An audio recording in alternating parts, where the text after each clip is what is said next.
This is the TriDot podcast. TriDot uses your training data and genetic profile combined with predictive analytics and artificial intelligence to optimize your training, giving you better results in less time with fewer injuries. Our podcast is here to educate, inspire, and entertain. We'll talk all things triathlon with expert coaches and special guests. Join the conversation and let's improve together. Welcome to the TriDot podcast. We've got some great stuff for you today. I have a few TriDot coaches with me to give us the ins and outs of using power in our bike training. With me in studio is Coach John Mayfield. John has coached literally hundreds of Ironman finishers in his illustrious coaching career. Did you know that most TriDot coaches also have a coach? That man is John Mayfield. He's the coach's coach and one of my favorite people to sit down and talk triathlon with. John, excited to have you on today. Hey, Andrew. How are you? I'm good, man. Thanks for asking. You know, that's the first time any coach on the show has asked me how I'm doing. It just means the world to me, John. I'm sorry. That hasn't happened before. Yeah, thanks. Next up is Coach Jeff Rains. Jeff has a Master's of Science in Exercise Physiology and was a successful D1 collegiate runner. He's qualified for the Boston Marathon multiple times and has raced over 120 triathlons from competitive sprints to full-distance Ironmans. Jeff has been coaching runners and triathletes since 2009. Jeff Rains, welcome back to the podcast. We have a powerful podcast today, and I cannot wait to get started. That's terrible. John, can we throw him out of the studio for that? Yes. And who am I? I am Andrew, the average triathlete, voice of the people and the captain of the middle of the pack. Look, today we're going to warm up by brainstorming some good triathlon relay team names. Then we'll head to our main set convo about training on the bike with a power meter. Lots of good stuff. Let's get to it. Time to warm up. Let's get moving.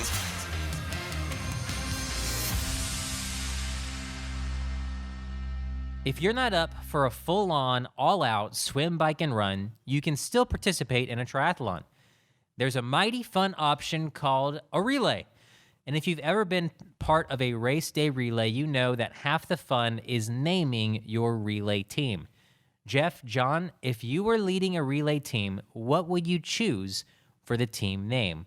Jeff, we'll start with you. I'm going to take a slightly unique approach to this fun question here. Okay, tell me about it. I'm actually a triplet. I have a brother and a sister. We're all the same age. We're all very active. My sister's like identical, very, look the same kind of triplet? 2 boys and a girl, so we are fraternal. So And y'all are the same age? Yeah, imagine that. And so I always thought it would be amazing if the three of us could do a triathlon relay together. Do your brother and sister race triathlons? My sister does. She's a very successful athlete, endurance athlete, ran in college, Boston Marathon, has done half and full Ironmans. So she would be up for the game. But your brother would take some convincing? A little bit of convincing. Okay. He is very athletic but has never done a triathlon. But I thought it would be amazing if the three of us could do a relay together and we tie And surely in. with the right team name, your brother would have to jump on board. Ooh, yes. If I put a lot of thought to it, that would get him in the game. But something to the effect of triathlon, triplets, I don't know. Our last name is Rains. The tri-triplets? Triplets, Rain, squared, cubed. Tri-cubed, Rains cubed. Something to that effect would be really fun, really different, I think. That would be super fun. John, you were not a triplet, so a little bit different answer for you. What would be your go-to team relay name? I am just not creative. I got nothing. I've only done 2 relays in my entire triathlon career. Okay. Both of those, the name was set by Cindy, everyone's favorite at TriDot. So I was running with her husband and her family. If you've on ever had a times. question for TriDot support, chances are Cindy was the person who solved your problem and answered your question. That's exactly. Correct. So I would probably rely on her to solve that problem for me. I would have to go back and ask her again, or You would submit a support ticket to Cindy for your team name. Yeah, I think that would be it.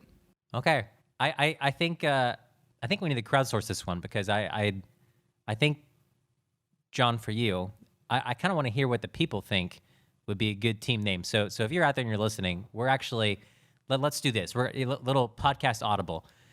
Instead of the cool down I had planned, when we get to the cool down of today's podcast episode, we are going to share some of your triathlon relay team names. So right now, as you're listening, we're going to post on social media, and we're going to throw out on our Facebook, we're going to throw out on Instagram, hey, if you were going to do a team relay with John Mayfield, what would you want the team relay name to be? And guys, we're gonna do this a little bit different. We're going to circle back around, record the cool down later, and share some of the team relay names that people suggest. Does that sound good?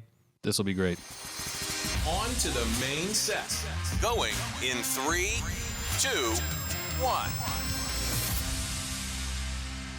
Our main set today is brought to you by our friends at Garmin. In the fitness and multi-sport market, Garmin products are the gold standard, known for their compelling design, superior quality, and best value. As a triathlete, Garmin can be and should be your very best friend. They offer best-in-class GPS watches that can track your every swim, bike, and run with ease. When you are out on the bike, Garmin's Vector power pedals can measure those all-important watts, while their Edge cycling computers conveniently display all your data in real time as you ride.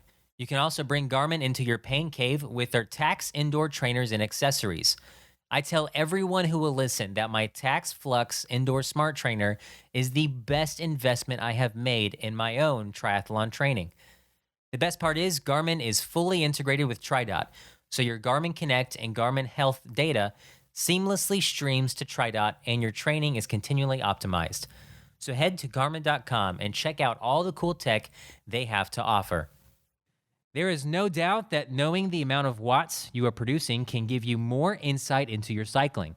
And with Equality Power Meters becoming more and more affordable, a greater number of triathletes are using them in their training. But even once you get a power meter on the bike, sync it to your watch, and start riding with that fun little watts number, how can we best leverage tracking our power during our training? Jeff, John, I know both of you guys train with power in your bike sessions. Take me back to the beginning. When did you first get a power meter, and how did it change your training? John?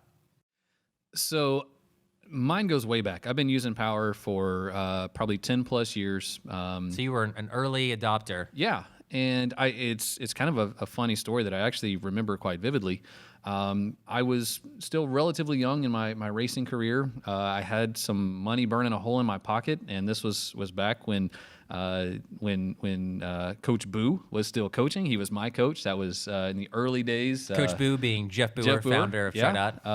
And that was kind of how I got into. Did you guys call him Coach Boo? Yeah, he was Coach Boo. I got to bring that out in our next staff meeting. So I said, hey, Coach Boo, I got this money burning a hole in my pocket. Do I buy a power meter, or do I get the sexy race wheels? And he said, no question. It's the power meter. Wow, okay. And so I did.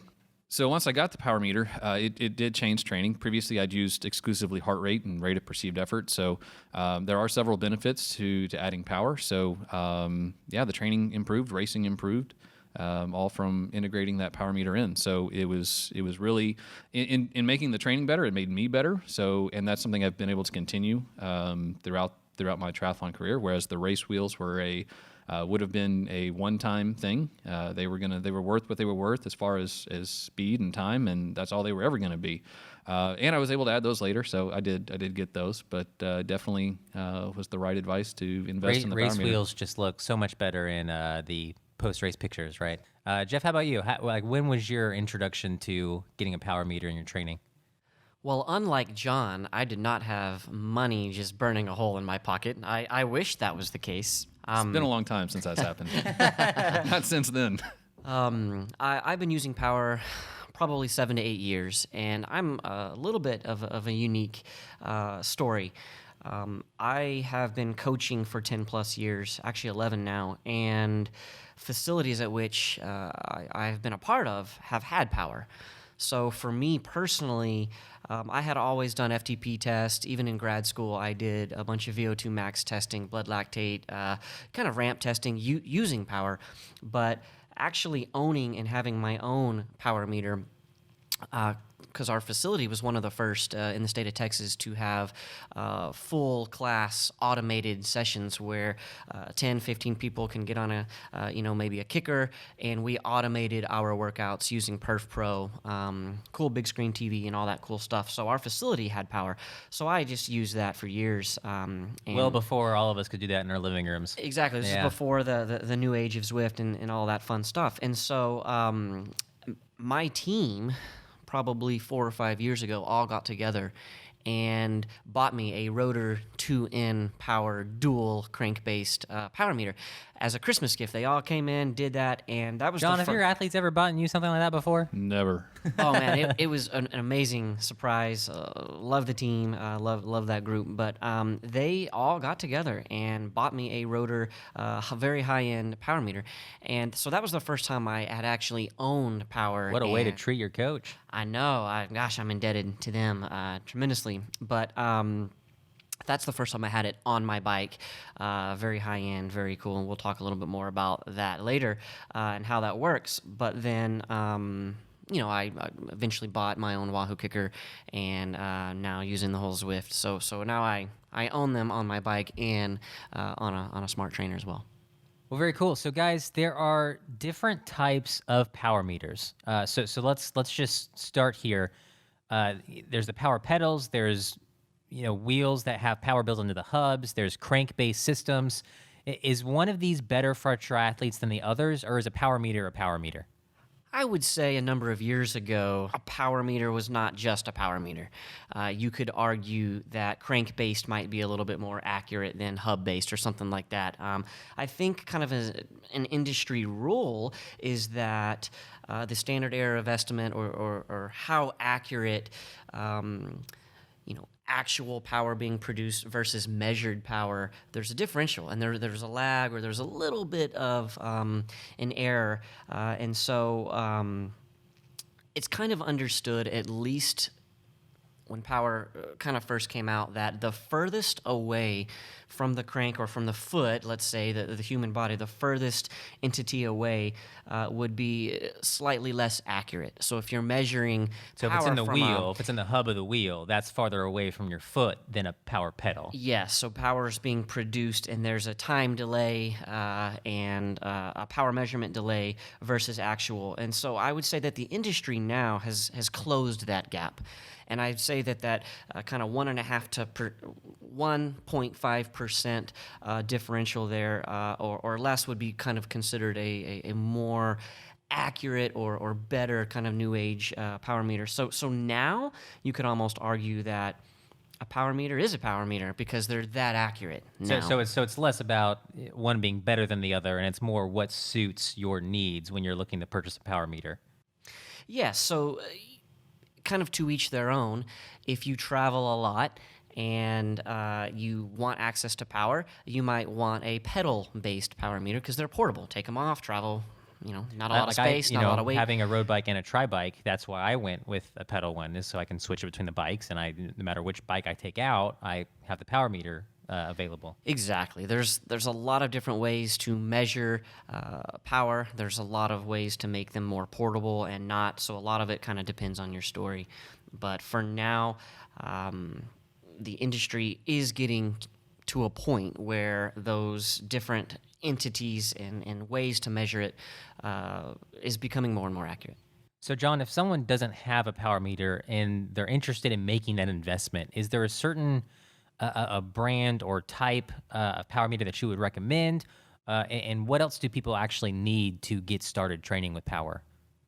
So it really comes back to what Jeff was just saying is find the one that works for you. So what are your needs? What are your unique circumstances? And the good news is there are lots of options now that really fit everyone. And the price has come down significantly in the past several years. So it was power meters are half what my first power meter cost, which is great.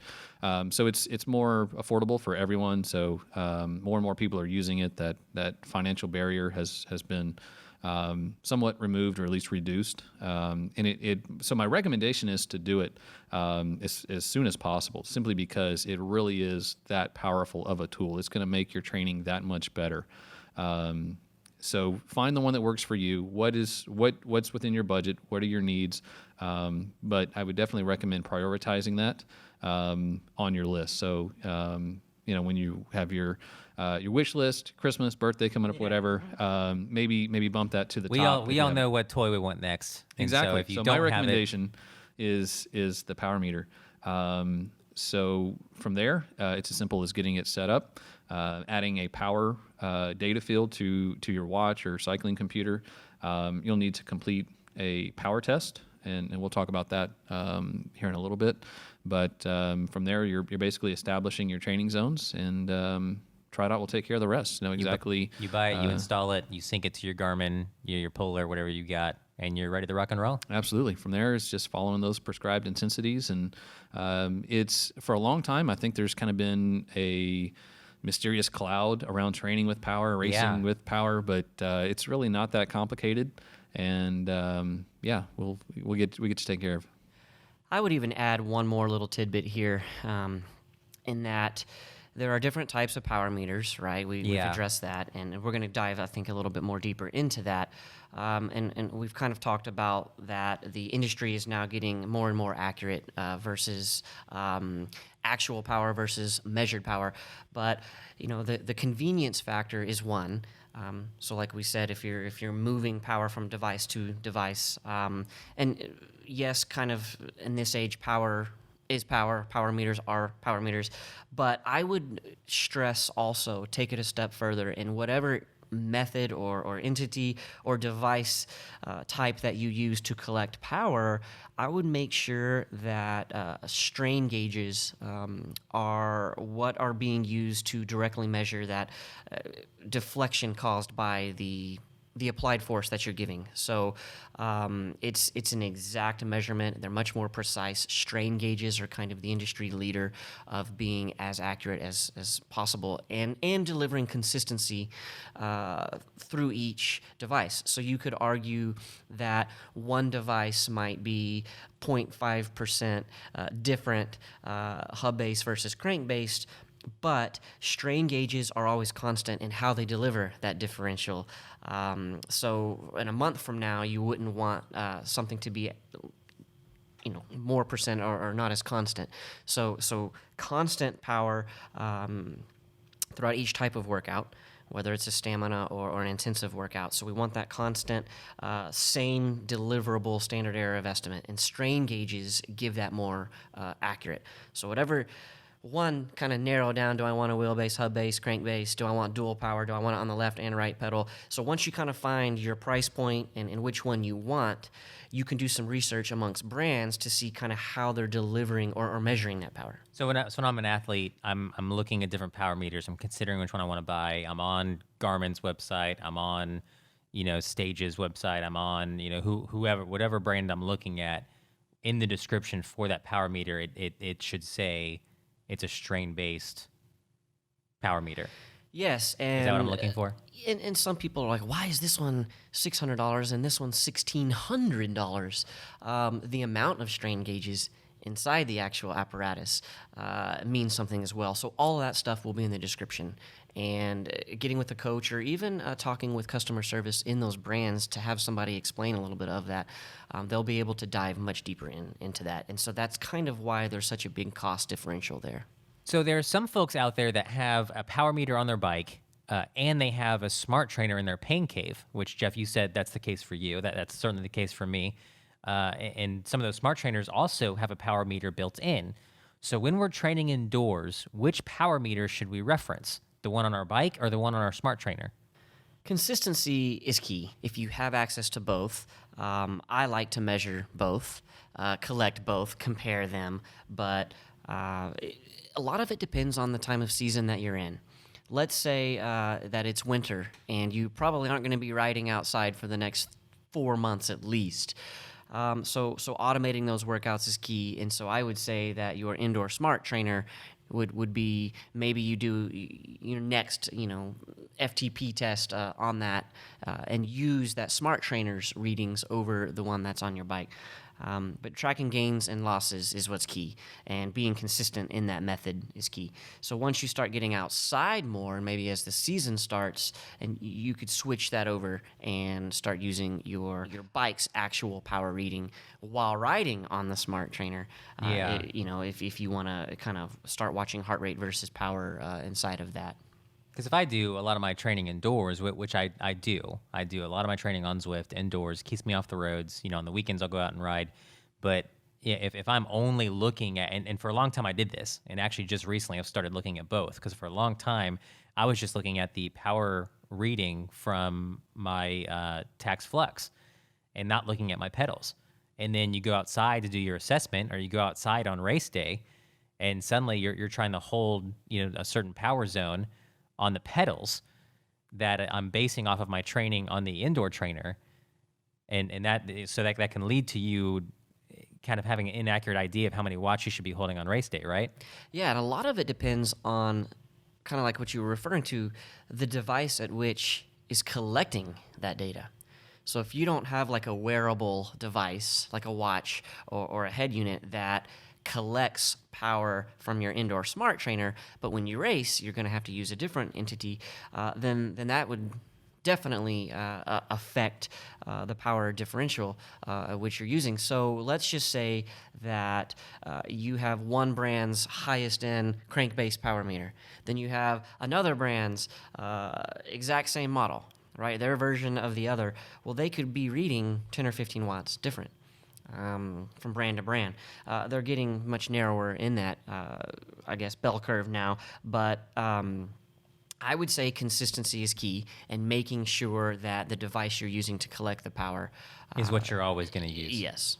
Okay. No, that's super helpful. I think that's great to hear. So cyclists and triathletes that train with power, they all know that the watts you can put out is the number that's important. The more watts you put out, the greater the power you produce, and the faster you can go. So talk to me about what watts actually are. It's more than just a number on your screen, right, John? Yeah, so wattage is a quantification of your output. It's a quantification of the work that you're doing, the effort that you're putting in, and really why and how it makes a difference in your training is it's simply a better quantification of that effort level. So that's what we're doing. We prescribe training as a certain time at a certain intensity. So our basic levels are perceived effort, which is very subjective. It's hard to quantify. Our next metric is heart rate, which there are a lot of things that can influence heart rate that are outside influences. There's also a delay. Heart rate is a delayed response to stimulus. So it's going to take a certain amount of time for your heart rate to raise to match the intensity level. You start pedaling harder, you start producing more watts, and 15, 20 seconds later, your heart rate's like, oh, we're working harder, and it starts rising. It starts to rise, but it may take several minutes for the heart rate to truly match the intensity level that you're putting out. In fact, as your fitness increases, it's going to take longer for your heart rate to truly reflect intensity. So that's one of the advantages of power. Is it's objective. Your power is your power. Watts one day or the watts the same the next day. They're not influenced by all these other things that can influence heart rate. And it's largely instantaneous. So as almost as soon as you begin to increase that output, it's going to be reflected in the wattage that you put out. So there is no delay. It's immediate feedback, so you know exactly how hard that you're working. And in turn, now you're able to execute your training sessions better.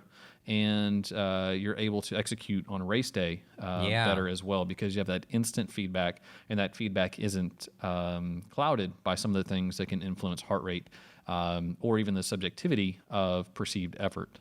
Even athlete to athlete, your rate of perceived effort can vary on a day-to-day basis simply by how you're feeling and things like that. So it provides that objective, instant feedback that allows you to train and race more effectively. Yeah, on race day, you hit a hill, and it's a short hill. You hit a little bit of a headwind, and you're working harder, but not quite long enough for your heart rate to spike for you to realize you're working harder. And if you don't have that power meter, You can burn through some candles a little early in a race and not even realize it. Exactly. Yeah, no, that's And if super. you're feeling great on race day, you're excited, you're amped up. Like Which you're we saying, all do you may in the first 20 you miles. may push harder than you should have. Yeah. But yeah, that power meter is going to be there. It's going to tell you when you have that properly prescribed race plan. You know exactly what you need to do, and you simply go execute. And your heart can't fool you. The heart wants what it wants. All right, that was a Selena Gomez reference on the podcast. That's a first. Won't be the last. Guys, when people start looking into training with power, they are bound to come across some folks talking about FTP, or your functional threshold power. So tell me, what even is FTP, and is knowing your FTP as important as the cycling world seems to suggest? Well, first of all, everyone has probably seen or heard of FTP. What's your FTP? It's like bragging rights. It's like flexing your, how much can you bench? Well, even to refer back to what you just asked John, the more watts, the better. Yes and no. The more watts you can produce is a good thing. The higher your FTP, or the higher your threshold is, essentially the fitter and perceivably or projectedly you could do better on race day. But there's a watt per kilogram of body weight. Someone who's 300 pounds versus someone who's 150 pounds can both score the same amount of watts in an FTP test, or more is better and all of that. And you could essentially argue, he averaged 300 watts, good for him, he's way, way, way fast. But if he's pushing a lot of weight inside of that, then essentially you could argue that the lighter individual is fitter because they're pushing more watts per kilogram of their body weight. And then you could take it even a step further. I know that's not super deep into this actual kind of podcast here, but if there's a big hill, someone who's pushing less weight at the same wattage as somebody who's heavier would essentially get to the top of the hill sooner or more efficiently with less heart rate. People that train on Zwift are going to be familiar with that concept somewhat, because on Zwift, it's showing you your power, but it's also showing you your power per kilogram. In that 2.1, 3.5, 1.7, like that number is that ratio, and that's kind of generating what your speed is at that power. Exactly right. So many people are so caught up in the amount of watts they see someone producing on that screen. But I would argue that more serious cyclists, that watt per kilogram number is a tiny little number. On Perf Pro systems, on Zwift, even on the screen next to their name, you can almost barely read it. But that's probably one of the most important, numbers, is if you are comparing yourself to somebody else. Knowing your FTP, your functional threshold power, that is understood as 1 hour power. It's hard to go out and test and try to kind of see what your FTP is by sitting down and hammering 1 hour. There's a pacing aspect. A lot of beginners don't know how to pace for a 60-minute hard effort, and so it's kind of understood that the majority are doing either a 15-mile outdoor bike test for time. If they don't have access to power, you can still predict your threshold without having power by doing that 15-mile outdoor test for time. And then that would, there are conversions, let's say, that would predict your FTP based on that time trial. Again, not having access to power. But if you have access to power, most do the 20-minute test. Your threshold is an anaerobic effort for the most part, arguably, and 20 minutes all out. You can use those same conversion factors to predict what your FTP would be. So the highest attainable watt average attained in that 20-minute time period can be converted out into what your FTP 1 hour power would be. So this FTP is used to predict your projected bike split, right, in a given race for a given distance. And this in turn plays into your training. It determines, how long your long sessions, the durations of your long sessions need to be, and then the intensity at which those sessions should be performed at can also be derived by utilizing this threshold FTP value. Yeah, John, I've noticed in my TriDot workouts, it'll prescribe intervals based on, it'll tell me, hold this amount of watts for this amount of time. My TriDot workout today is called Power Builder. I've got to do it in a few hours, and I'm supposed to hold, zone 5, 1 minute of zone 5 power. So 100, which for me, 190 watts for 1 minute, and then I get a 1 minute, a little bit of a break, and then 1 minute back on. But so we're all familiar with TriDot giving us workouts that say hold this power for this amount of time. So how are those power zones in our workouts? How is that determined? So those zones are created as a percentage of that functional threshold power. So as Jeff mentioned, FTP, functional threshold power, 60 minutes max effort. So that actually becomes establishes your threshold power, and that is one of the zones. What is your threshold? From there, you have above threshold and you have below threshold. And training at each one of these different intensities will produce a different training adaptation. So, for example, your Power Builder is a high intensity I'm not looking forward to it, John. Oh, they're fun. It's going to be ugly. You're going to love it when it's over. Quote, fun. My wife's going to hear some words coming from the pain cave this evening. Just turn up the fan and turn up the TV and send the children outside. So yeah, these sessions are prescribed, again, with the intent of producing a specific adaptation, whether it be increasing the threshold, whether it be recovery or stamina, whatever the case may be. So the intensities are based on a percentage of that functional threshold. But what's important to consider, and what is often neglected, is adjusting the functional threshold for the environment in which it's done at. So this is a huge gap in cycling and triathlon, that functional threshold is not a static number. It's often believed to be and often understood to be, but it's absolutely not. So this is something that TriDot adjusts for and takes into consideration. So as temperature, humidity, elevation all increase, it becomes more difficult to achieve that higher number of power. So if my FTP, my 1 hour power is 186 inside on my trainer, it might not be 186 outside in 80 degrees, riding on the actual roads. Right. So Okay. Assuming it's 75 degrees in the house, your FTP is 186. What that's saying is you can maintain 186 watts for 60 minutes. That's the max power you can sustain for 60 minutes. If it's 90 degrees and 90% humidity outdoors, you cannot sustain that same amount of power for 60 minutes. And that's often understood. But again, how do you account for that? So, And as an athlete, without somebody telling you how to account for that, you're going to go out and guess, and your workout may or may not be as helpful as it could be accordingly. right. So as I mentioned before, every session is prescribed to achieve a certain desired training adaptation. And if your training intensities are not adjusted or normalized for the environment that you're doing it in, you're not going to achieve the purpose of that session. You may be going harder, you may be going easier. But again, when we have a very specific adaptation that we're looking for, more isn't better, less isn't better. We're looking to do, again, the right training right, something that we always say. So we have that functional threshold. We divide that into zones based on percentages of that functional threshold. But then from there, it's also important to normalize or adjust those zones based on the conditions that the session is going to be in. So again, if you're indoors and it's 70 degrees, you're at sea level, you need to accommodate for that. If you're going outdoors and it's 90 degrees, 90% humidity, and you're at 5,000 feet of elevation, that's going to have a vastly different look to it. Those zones are going to be different based on that environmental factor. So the great thing is TriDot takes care of all this. All you have to do is pull it up, see what your zone is, see what your target power is for the day. Same thing on race day. As you have those, you have your race execution guide. The elevation of the course is obviously known and that's fixed. So if you're racing at sea level or at elevation, that's known beforehand.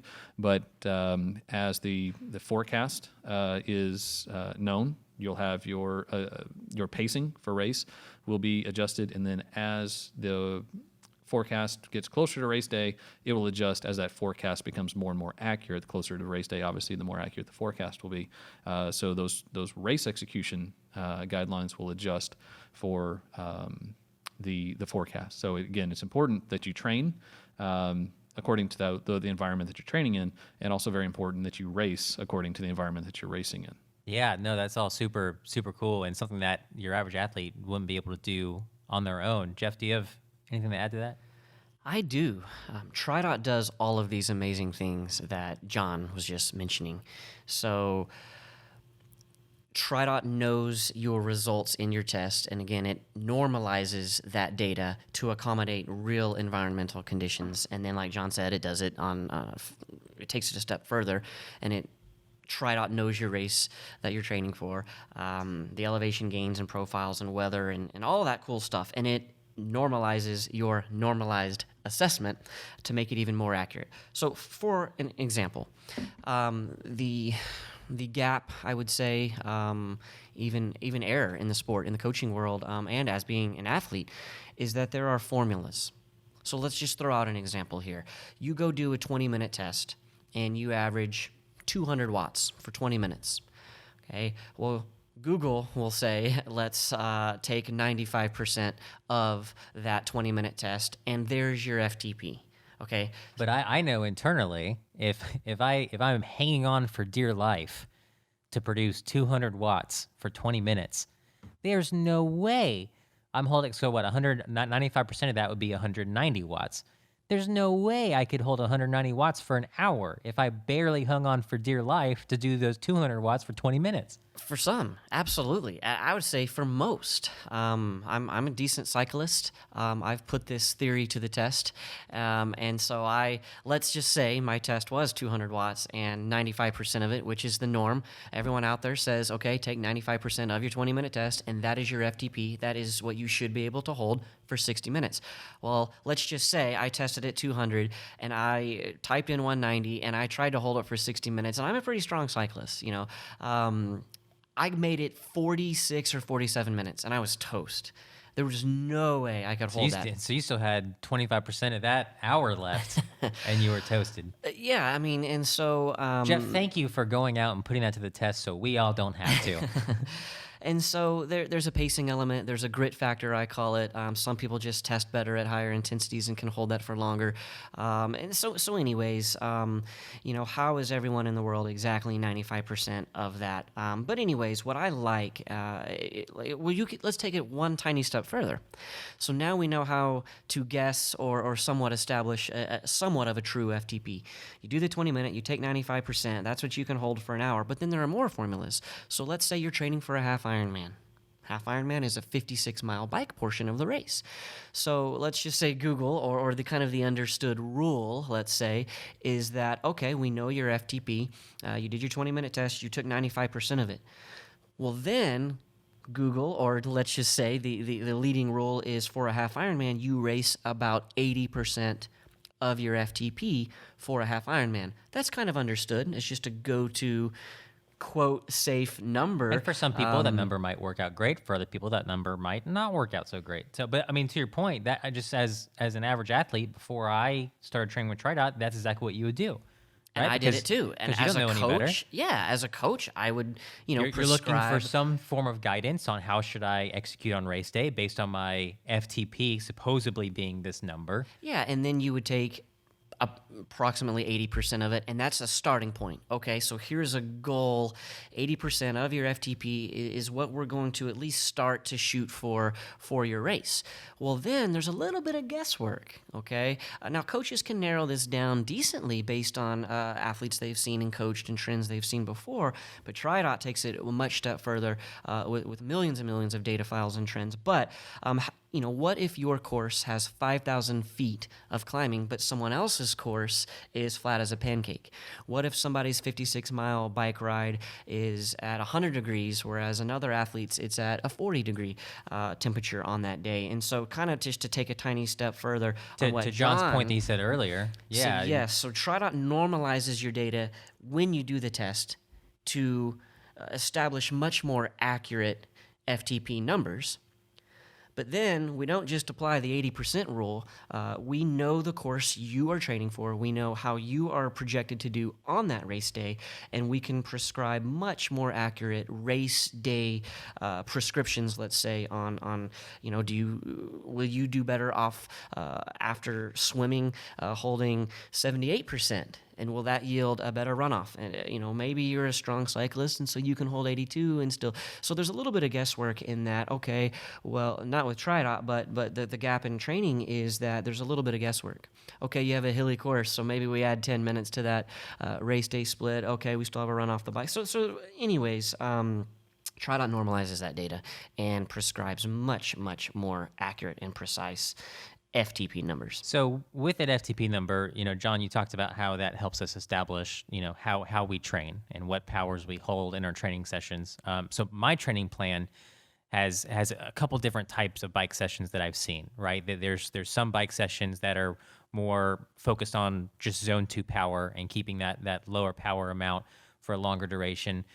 There's some stuff that makes me hold zone 3 and 4 hard efforts for different periods of time. And others, like the one I'm not looking forward to tonight, have just excruciating zone 5 and zone 6 bursts of power. What is the purpose of some of these very different types of workouts, Jeff? Well, first I would refer to our Power versus Stamina podcast. It's invaluable. That was a good one. Yeah. Invaluable information there. Breaks this down. And that was our first episode with Jeff Rains and TriDot founder Jeff Boer. The Jeffs. Lots of reasons to go back and listen to that one.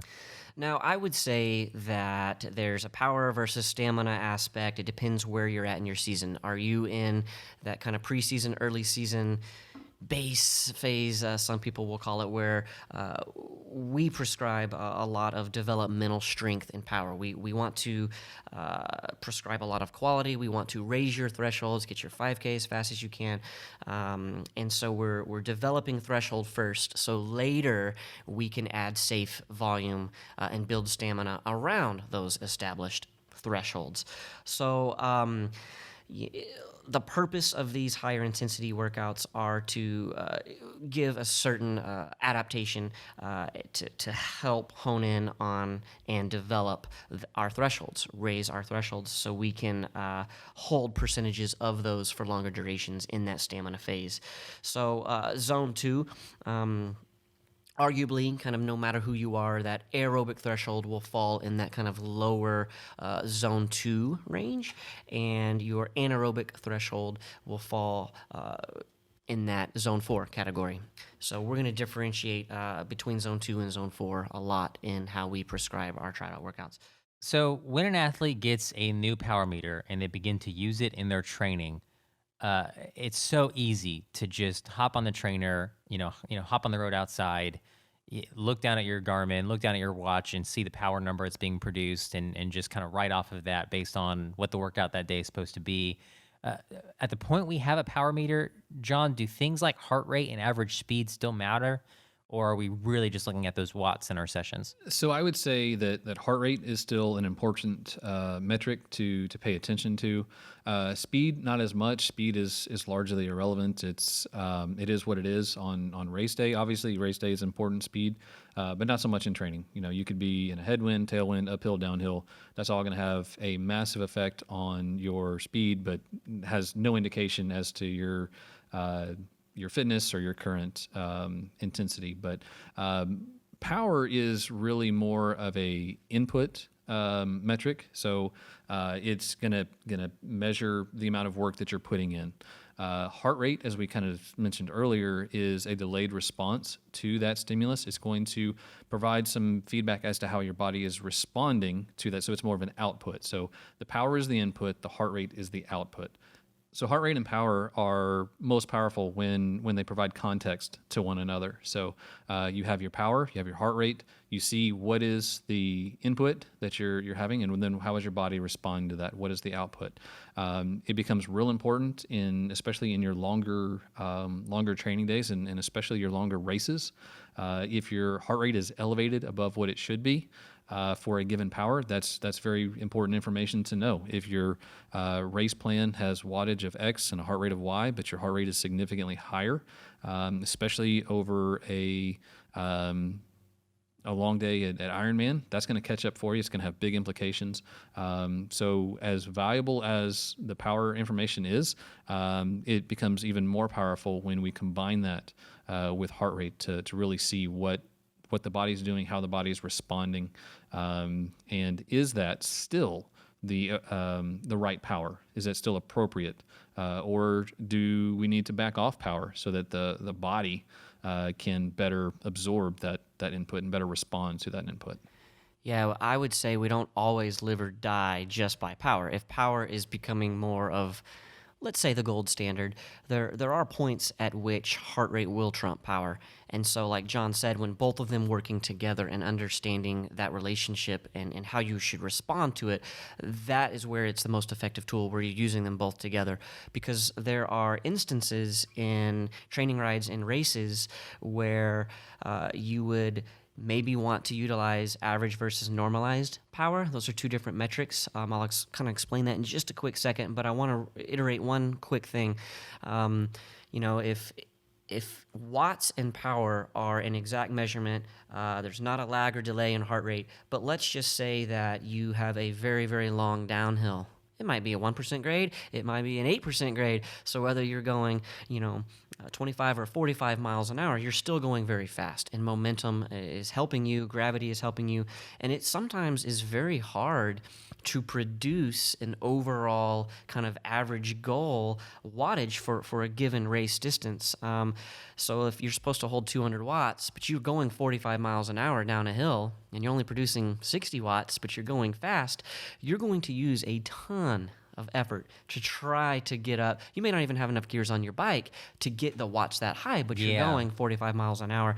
And so or let's say it's a very flat course. Maybe there are no hills, but it's hot. So if you're supposed to hold a given watt power all day long, But it's spiking your heart rate to live at that wattage. So yeah, maybe you're going to race. You got to know when to back off. Just for a quick example, let's say you're supposed to race your upper zone 3 watts for a half Ironman, which you have a coinciding upper zone 3 heart rate range. So if you're holding the upper zone 3 prescribed watts, but your heart rate's in upper zone 4, the human body only knows that effort, that response. And so your body thinks you're pushing zone 4, zone 5, even though the watts are good. So there's a point at which, heart rate will trump power, understanding that relationship. And paying attention to it in your training will help you know what your body's going through on race day. If you've ignored heart rate in training and then get there, you're not going to know, what's a heart rate that's too much for that wattage, and when to back off, and when to push and all that. And having a strategy and knowing your race day course. Which sections of the course could potentially give you those unique readings to where heart rate and power, they don't line up equally. And then one last thing is I like to play the cadence game. Raising or lowering your cadence at a given watt level can kind of help somewhat trick your heart rate a little bit. So instead of just clicking 2 or 3 gears easier, losing 20 or 30 watts because my heart rate's 8 beats too high, oh no, I need to drop the power, instead of losing 5 miles per hour, you could essentially, if you train this way, and you could essentially click a gear harder. But wait, don't you need to drop effort to drop the heart rate? Well, you could click a gear harder, drop your cadence. In the cadence game, I have a 5-minute rule. It's actually 2 to 5 minutes. If you drop the cadence by 5 but maintain the speed, maybe even maintain the watts, but lowering the cadence can have an effect on lowering the heart rate without just coughing up a bunch of speed. If a couple minutes goes by and the heart rate hasn't come down, then you have to succumb to slowing down and bringing that heart rate down. But you can play cadence games. There's a way of training and working with a coach that you can develop these things. But there's this big debate or misconceptualization, big word there, of normalized versus average power. So you'll do a workout, you come home, hey, I averaged 200 watts for that workout, great. My normalized power, though, says I averaged 230 watts. Well, which one do I go by? Maybe even when I test, which one of those do I take? There's a 30-watt difference. I've seen people ask that. Like, they get done with their 20-minute test, and they're a little confused on which number is the one they're supposed to reference, right, for their FTP. Yes, I think we have to address this in this podcast, and so I'll touch on it real quick. But normalized power it's kind of going back to that bell curve. It's it's a smoothed out data. So let's just say, for example, you had a very hilly bike ride. Maybe it's a race training ride, lots of undulation. You may have had long periods of time where you average 0 watts or low watts on a downhill. So you might have produced 200 plus watts every time you were cranking the pedals, but you get home and the normalized watts or the average watts are very low, because average watts is just the average watts given throughout the duration. But inside of a session, if you had a lot of stop and goes, a lot of cornering, a lot of getting out of the saddle, a lot of sections where you drank a lot and sat up and coasted, so normalized kind of guesses what your average power would have been without the technical aspects of the course you actually rode. So it takes into account coasting and hills and stuff like that. Getting some real deep insider riding with power stuff from Jeff Rains here. I love it. I love nerding out on this. So, but we've given so much good info today. So let's end with this. And Jeff, you touched on racing with power a little bit earlier, and we'll do podcasts on racing, race strategy. But just real quick, while we're talking about power meters and riding with power, not only is having a power meter a huge benefit for our training, but good golly, it's also so helpful on race day. John, based on our training, how can we know how many watts to hold on race day? So Jeff alluded to this before. There's a lot of theories out there as to what percentage of your FTP. Most will start with that. It's a derivative of your functional threshold power, kind of depending on the race distance. You're either going to be above that threshold or below that threshold. Obviously, with your long course racing, it's going to be some percentage of that below threshold. Great thing within TriDot is everything is based on that data. So what we're able to do is prescribe very specific race execution for each individual athlete on the course that they're racing. So with the weather, with the elevation, with the temperature. Exactly. It's all normalized. It's all created specifically for each individual based on their functional threshold, as well as many other inputs of things like their fitness level and their body type, their body size, all these different things that play into how you execute on race day. The great thing is it's real simple for the athlete. They pull up their RaceX guide, so they know exactly what wattage pull it up and follow it. Trust the process. Exactly, and it's real simple. It's a section by section guide as to where you're at in the race. You're going to know exactly what your target power should be, what your max power should be for each section of the course. And to what Jeff was saying, it also gives you a heart rate cap. Like, exactly. Make sure you're not exceeding this heart rate. Right. So those things are coupled together. As we mentioned, it's powerful information combined, and then the heart rate information is also there for those that don't have power. So you can use heart rate as that race execution metric, but it's that much more beneficial when you have both the power and the heart rate. So that'll be there for you on race day. So simply pull up your race execution, RaceX, and follow the living mess out of it. There you go. Great set, everyone. Let's cool down. All right, so earlier in our episode today, I gave our normal warm-up question to Jeff and John, and I asked them if they were racing in a team relay, what would they want the team relay name to be? So for you guys, you'll remember, because you listened to it about 30 minutes ago, John Mayfield claimed he is not very creative and wanted some help from the TriDot community on coming up with a quality relay name. So I'm sitting here with Coach John Mayfield. For you, that was 30 minutes ago. For me and John, that was a solid week ago. And we circled back to record today's cool down for you. And John, I threw this out to the people just like you wanted. And I asked them for, hey, if you were to do a relay with Coach John Mayfield on your relay team, what should the name be? And we got some good ones. They are much more creative than I am, so I'm grateful for their input. Yeah, so I'm gonna buzz through some of these and hit some of the highlights. And John, I just want your reactions to these ideas. So the very first one that came in was from Mark, and Mark said 1 bourbon and 2 shots of tequila. I think that we have a winner right off the bat. I think that's it. Mark is a good friend. Mark and I have been racing together for a number of years. So my only caveat for the 1 bourbon and 2 shots of tequila is that Mark is on that relay team. So we got some great ones, so we'll keep going. But I think we had the winner right out of the gate with my man Mark. In that context, are you the bourbon or are you one of the 2 shots of tequila? I'm not sure. Or maybe, it's a little of each. I don't know. Does it depend on who the third person is? Maybe. I don't know. Now, Matthew commented on that, and he to me improved it. And to you and Mark and your friendship, maybe not, but to me, he was like, it really should be 1 bourbon, 1 scotch, 1 beer, and then you got the 3 people. They're all different, and that obviously is from the classic country song. And so those were. I think Mark will be all right with that one as well too. Yeah, I think so. they both work. So then Sandy chimed in with the Pain Train. I mean that's a classic, right? That's just a classic. Swim, bike, run. We're on the Pain Train. And then really, man, we had some country themed ones. Cynthia said Friends in Low Places. That's fantastic. Friends and low places. We all, if you've been deep into the run of an Ironman, you've been to some low places. And you know what Cynthia's talking about, right? So then Andy, and I met Andy at Ironman Arizona, and Andy's a lot of fun, and she really took it to the next level. Because here's what she said: she first suggested the TriDot trio, right? The alliteration's great, points for that. It brings in the word TriDot.